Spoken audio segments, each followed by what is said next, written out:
চোখের পানি ফেলে আল্লাহকে বলো, মাওলা বহুদিন তোমাকে নারাজ করেছি, আজ ওয়াদা করছি আর তোমাকে নারাজ করব না।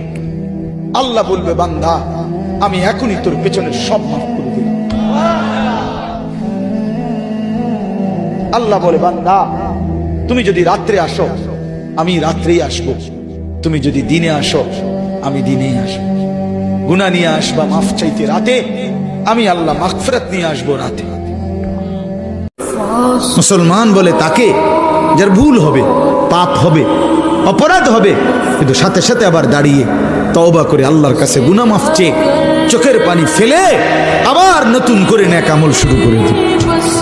আল্লাহ রাসূল সাল্লাল্লাহু আলাইহি সাল্লাম বলেন, আল্লাহ তাআলা বলছে, বান্দা এমন গুনাহ যদি তোমার আসমান পরিমাণও হয়, আর আমার কাছে যদি চোখের পানি ফেলে তওবা করে গুনাহ ছেড়ে দিয়ে আর করবা না ওয়াদা দিয়া যদি আমার এই চোখের পানি ফেলে মাফ চাও, আমি আল্লাহ ওয়াদা দিলাম আসমান পর্যন্ত লম্বা প্রশস্ত গুনাহ যদি হয়, গাফারতু লাকা ওয়ালা উবালি, আমি কোনো পরোয়া না করে সব মাফ করে দেব। আল্লাহ বলেন, হায় নাফরমান, মৃত্যুর সময় তোমার রূহটা কণ্ঠনালীতে চলে আসবে। ওয়াকিলা মান রাক, আত্মীয় স্বজন বলবে, হায় তাকে এখন ঝাড় দিবে কে, ফুক দিবে কে? ডাকো ওজা ডাকো, বৈদ্য ডাকো, কবিরাজ ডাকো, ডাক্তার ডাকো।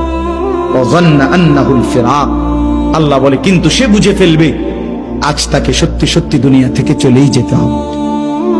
আত্মীয় স্বজন চিল্লাইলে কি হবে? ওই বুঝে ফেলছে মালাকুল মউত চলে আসছে। ওয়ালতাফাতিস সাকু বিসাক, আল্লাহ বলেন ভয়ে আর আতঙ্কে লোকটা দুইটা পাও, গোড়ালি পায়ের গোসা, পায়ের গোড়ালি একটা একটার সাথে এইভাবে লাগায় রাখবে, এক সুতা নড়াচড়াও করবার মতো হিম্মত, সাহস, শক্তি তার দেহে আর থাকবে। ইলা রব্বিকা ইয়াউমা ইদিনিল মাসাক, এই অবস্থাতেই নাফরমান আমি আল্লাহর কাছে ফিরতে হবে। চলো আমরা বদলে যাই ইনশাআল্লাহ, মালিককে রাজি করি, আল্লাহকে সিজদা করি, ইনশাআল্লাহ বিজয় ইমানদারের, বিজয় মুমিনের, বিজয় কালেমার, বিজয় কোরআন।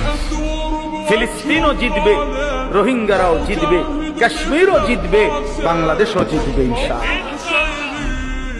বেঈমানরা হেরেই যাবে, কোনো সন্দেহ নেই।